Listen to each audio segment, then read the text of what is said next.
Salve galera, beleza? LF aqui com vocês para resolvermos mais uma questãozinha da prova da FUVEST 2020. Questões de Química LF resolvendo aqui nesse projeto lindo, maravilhoso, Química VIP, Discursivas Medicina, dos principais vestibulares de São Paulo. Galera, muito sucesso total. Entre em contato com a LF para saber mais sobre esse projeto. Então vamos lá, galerinha, olha só. Esse projeto, parceria com o QBioVest, nós estamos resolvendo os principais vestibulares de São Paulo, as provas discursivas. Então vai ser o maior banco de questões discursivas que você já viu dos vestibulares de São Paulo. Química e Biologia, vem com a gente, sucesso total e garantido. Vamos lá, vamos resolver a questão 5 da prova de 2020. Vem com a LF.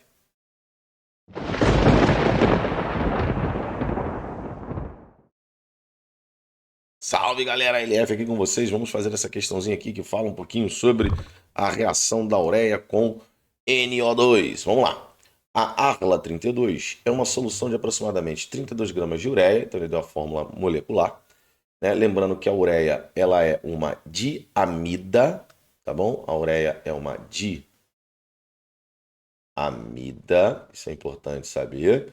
A LF, como é que eu saberia? Faz o curso com a LF, Química VIP. Vem que tem muita dica, muita química total, só com resoluções de problemas. Você vai ter o conteúdo totalmente aplicado para você saber que, por exemplo, a ureia é uma diamida.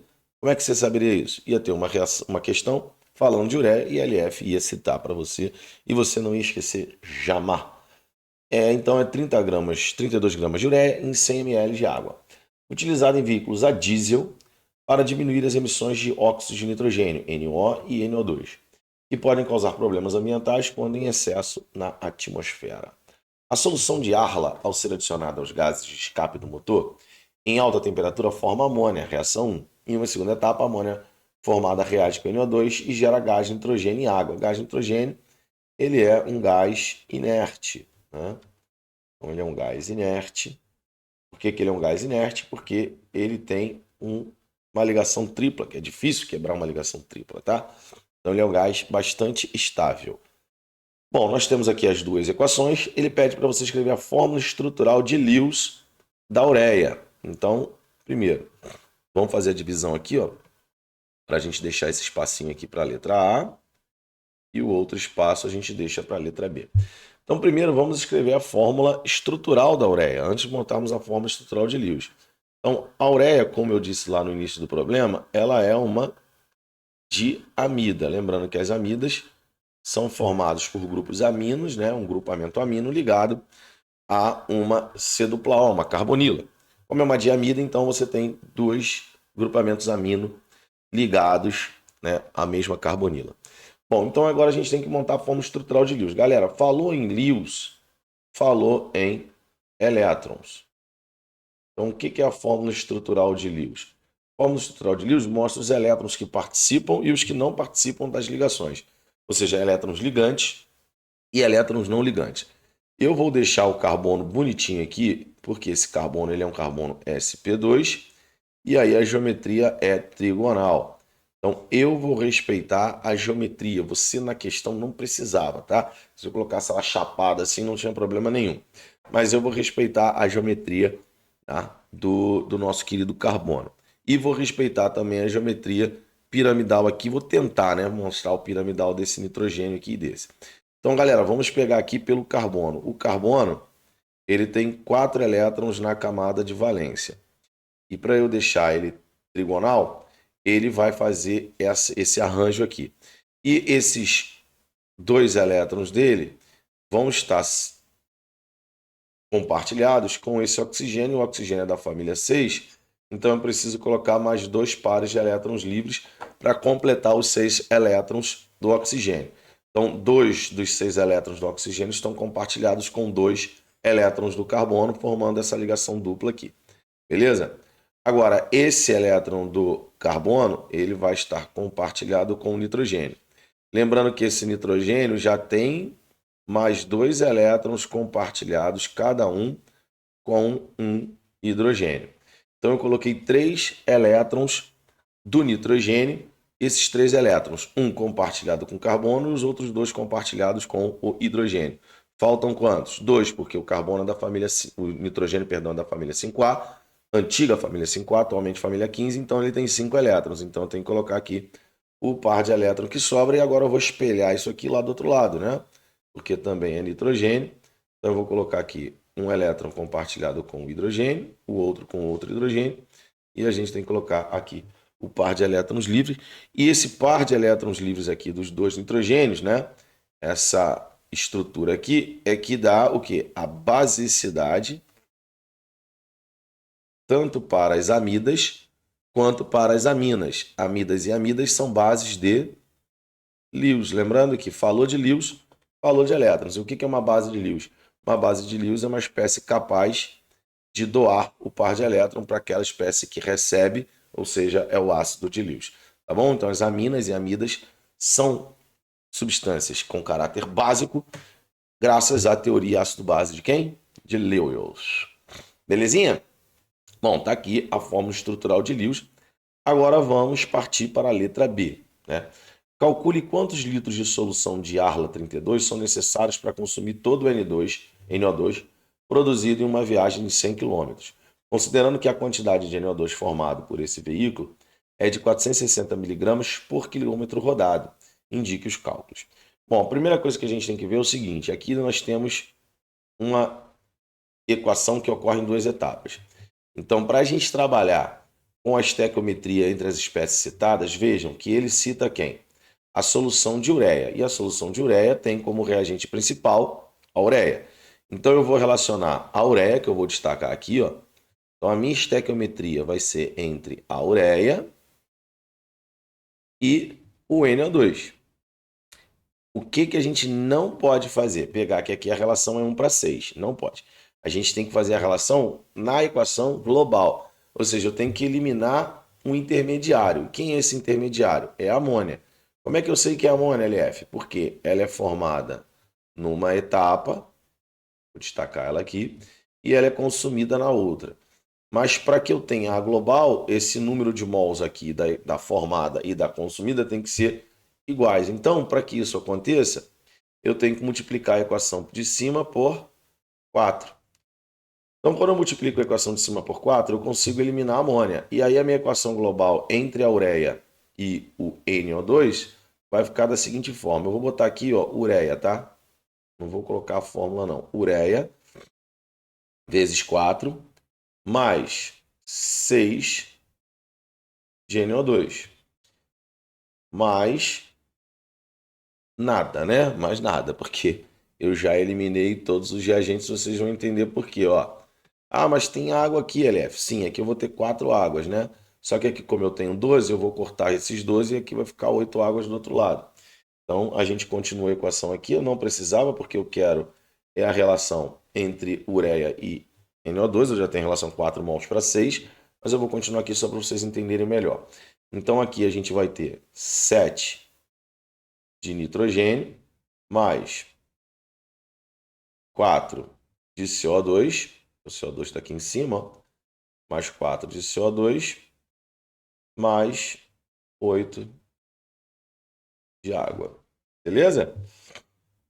Então, nós temos aqui a relação 4 para 6. Eu posso simplificar isso e escrever que aqui a relação é 2 para 3. Beleza? Mas antes de trabalhar com essa relação aqui, a gente precisa saber quanto de NO2 está sendo produzido por esse motor. Então, eu vou fazer mais uma divisãozinha aqui e mostrar para vocês que eu preciso de um cálculo prévio, né? O que eu vou calcular aqui? A quantidade de NO2 produzida nesse percurso. Então, ele diz que 1 quilômetro rodado geram 460 miligramas de NO2. E ele falou que o veículo rodou 100 quilômetros. Então, aqui eu vou ter a massa de NO2. Logo, a massa de NO2 vai ser 100 vezes 460 miligramas, vai dar 4.600, né? Vai dar 46 mil miligramas. 46 mil miligramas são 46 gramas. Então, foi formado 46 gramas de NO2. Como ele pede o volume, eu tenho que calcular primeiro a massa da ureia necessária para consumir esse NO2. E eu sei que 32 gramas de ureia estão presentes em 100 ml de solução. A gente pode dizer que isso aqui formou uma solução, uma vez que isso aqui é sólido, né? O sólido ele vai variar um pouquinho o volume, mas ele não disse a variação desse volume, então eu digo que o volume final, né, da solução é igual ao volume do solvente, tá? Não tem o que a gente fazer aqui. Bom, então o que que a gente vai colocar agora? Deixa eu só esticar essa retinha aqui. Deixa eu botar aqui mais um pedacinho para a gente destacar melhor. Então, agora o que que eu vou fazer? Eu vou usar a relação estequiométrica entre 2 mol de ureia estão para 3 mol de NO2. Então, que transformação eu vou fazer? Eu quero calcular a massa da ureia e foi dado massa de NO2. Então, eu vou converter esses números de mols para massa. Então, eu vou pegar 2 vezes a massa molar da ureia, que é igual a 60 gramas. Então, aqui eu tenho esse valor. Isso vai estar para 3 vezes a massa molar do NO2, que vale 46 gramas de NO2. Essa é a massa molar dele. Calhou de ser igual, tá vendo? Então agora eu vou colocar 46 gramas de NO2, que é o produzido pelo percurso, e eu vou calcular aqui a massa da ureia. Bom, daqui para cá vocês podem ver que eu dividi por 3. Então o que que eu vou fazer daqui para cá? Dividir por 3. Então 60 dividido por 30 dá 20. 20 vezes 2, 40. Então a massa da ureia, que precisa reagir, é igual a 40 gramas.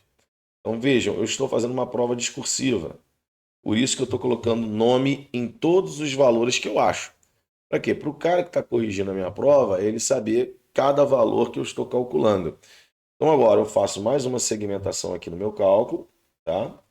Porque agora eu vou fazer o quê? O cálculo do volume. Uma vez que eu sei que 32 gramas de ureia... Opa, deixa eu botar aqui o grama. 32 gramas de ureia estão presentes em 100 ml de solução. Logo, como eu vou usar 40 gramas, como eu preciso, né? Eu não, o motor precisa de 40 gramas de ureia, qual vai ser o volume? Esse volume vai dar 125 mililitros, mas ele pede o volume, né? Ele pede o volume, aqui, quantos litros? Ó, ele pede aqui o volume em litro. Então, a gente tem que dividir esse valor por 1.000, vai dar 0,125 litros de solução Arla 32. Beleza? Então tá aí, resolvemos a letra A e a letra B. Como é de praxe na prova da FUVEST, vamos para a letra C, tá? Na letra C, aqui ele deu, galera, tá vendo como é que ele deu as massas molares? Por isso que eu já sabia que era 646, tá? Então na prova tinha dado esse valor. Considere que a reação entre a amônia e o NO forma os mesmos produtos da reação 2. Tá? Quais são os produtos da reação 2? Vamos lá ver, ó. Os produtos da reação 2. Nitrogênio e água. Beleza? Então, se eu trocar o NO2 por NO, eu tenho os mesmos produtos. Bom, ele pergunta assim, ó, o volume gasto de Arla 32 para consumir NO2 seria menor, igual ou maior ao usado para consumir a mesma quantidade de mol de NO2. É só você pensar no seguinte, ó. Quando a gente equilibrar a equação, a gente vai ver o número de mols aqui de amônia. Se o número de mol de amônia na nova reação for maior que esse aqui, a gente precisa de mais ureia. Concorda? Porque eu vou ter que multiplicar por um número maior aqui. Se o número de lá for menor do que esse, eu vou precisar de menos ureia. Tá? Então vamos lá às nossas hipóteses. Ó. Na equação vamos botar aqui, ó, a nossa hipótese vai ser a seguinte, ó. Com NO2 são necessários 8 mols de amônia. Consequentemente, 4 mols de Arla 32, na verdade, né, 4 mols de ureia. Esse é o nosso parâmetro. Então, se eu achar uma quantidade de amônia menor, então eu preciso de menos Arla 32. Se eu achar maior, eu preciso de mais.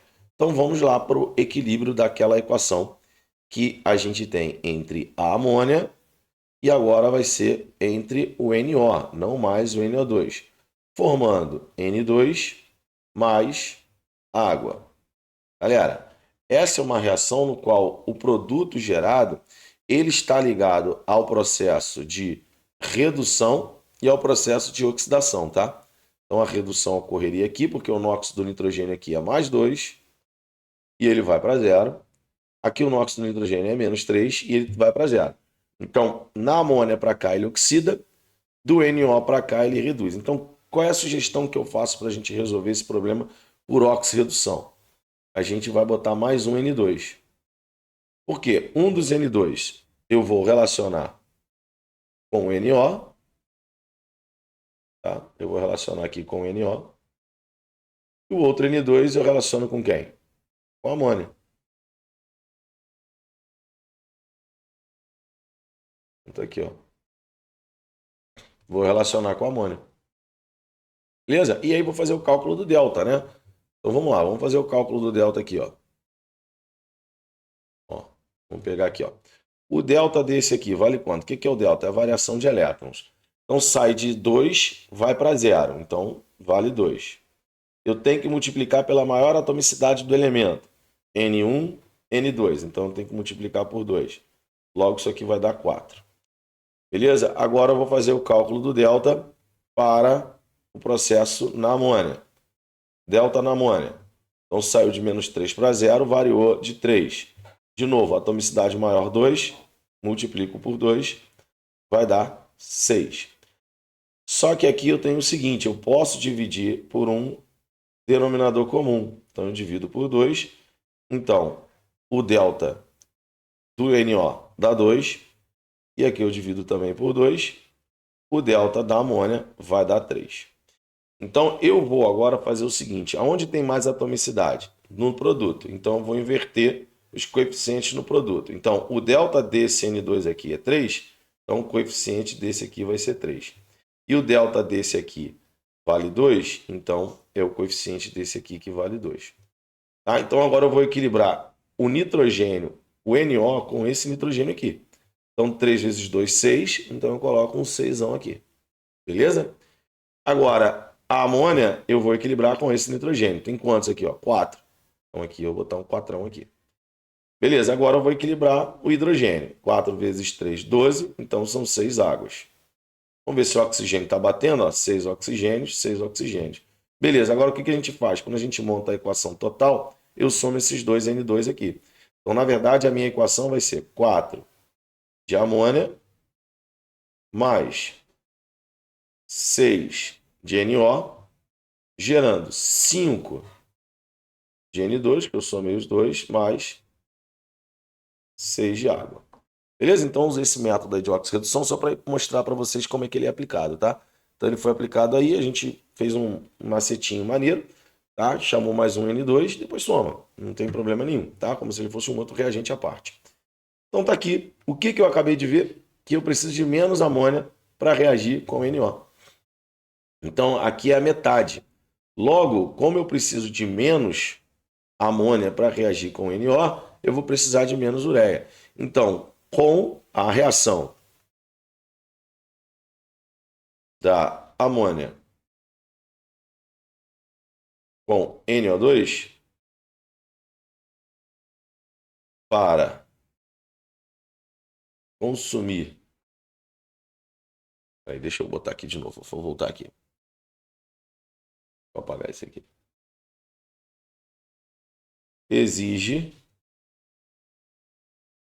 4 mols de ureia, ou seja, Arla 32. Como, né? Essa relação aqui é 8 para uma quantidade. Vamos lá ver quanto que era a quantidade, só para a gente não falar errado. Ó. Para cada 6, tá vendo? De NO2, viu? Então, 8 para cada 6. Opa, essa aqui é a próxima questão. Peraí, deixa eu tirar ela. Pronto. Então, 8 para cada 6. A reação com 6 de NO exige 4 mols de amônia. Logo, necessitará de 2 mols, que é a metade, né? De ureia. Ou seja, a metade do volume de solução Arla 32. E como eu vou pedir a metade de tudo, vai ter a metade das quantidades todas. Beleza? Então é isso, galera. Resolvemos aí mais uma questão agora. Essa relação aqui foi legal. Então a gente viu que a metade de ureia para a mesma quantidade em mol. Se comparado lá com o NO2 também eram 6. Aqui 6 mol de NO2. Lá, né, precisava de 8 mol de amônia. Aqui 6 mol de NO. Precisa de 4 mol de amônia. Nesse caso aqui, a gente precisava de 4 mols de ureia, porque a gente teve que multiplicar aquela equação lá por 4, ó. Se liga aqui, ó. Eu tô falando é isso aqui, ó, tá vendo? Como aqui era 8, eu precisava multiplicar 8, eu precisava multiplicar por 4. Se aqui fica 4, eu vou precisar multiplicar por 2, pela metade. Então, eu vou ter 2 mols de ureia. Então, eu vou precisar sempre da metade de tudo. Beleza? Então é isso, galera. Resolvemos aí mais uma questão, a questão 5. Vamos agora para a questão 6. Vamos resolver a questão 6, que é a questão, ó, carne de pescoço. Vem comigo.